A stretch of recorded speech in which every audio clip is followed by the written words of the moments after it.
اصول فلسطينيه، بيلعب مع المنتخب الفلسطيني. عنده 23 سنه. طوله 188 سنتي. بيلعب مهاجم صريح، بيلعب رجليه اليمين والشمال حلو قوي. تمام. رجليه اليمين اقوى طبعا من الشمال. بيلعب في فريق اسمه شلونسك في الدوري البولندي. لعب تقريبا 33 ماتش ومسجل 7 اهداف. طبعا 33 ماتش ما كانش فيهم اساسي، لعب حوالي 12 ماتش اساسي والباقي كان احتياطي، لان في مهاجم بداله قوي جدا. ولاعب مهاري بشكل كبير جدا جدا جدا.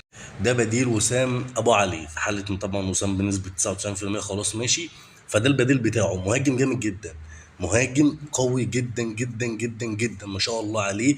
قوه بدنيه، طول، مهاره. بص برجليه اليمين والشمال لعيب قوي يا جماعه.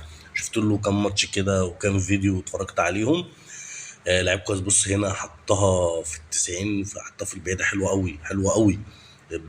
بيجي اليمين طبعا قوه بدنيه رهيبه.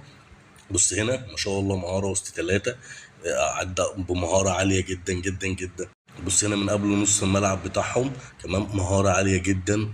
الله، بص يعني مهاري، يقدر ياخد ضربات جزاء بشكل كبير. اخد 3 ضربات جزاء الموسم اللي فات. بص برجليه بشماله في البعيده حطها جامد قوي. وانا بحب جدا اي لاعب بيلعب برجليه اليمين والشمال، ده بالنسبه لي لعيب جامد قوي يا جماعه.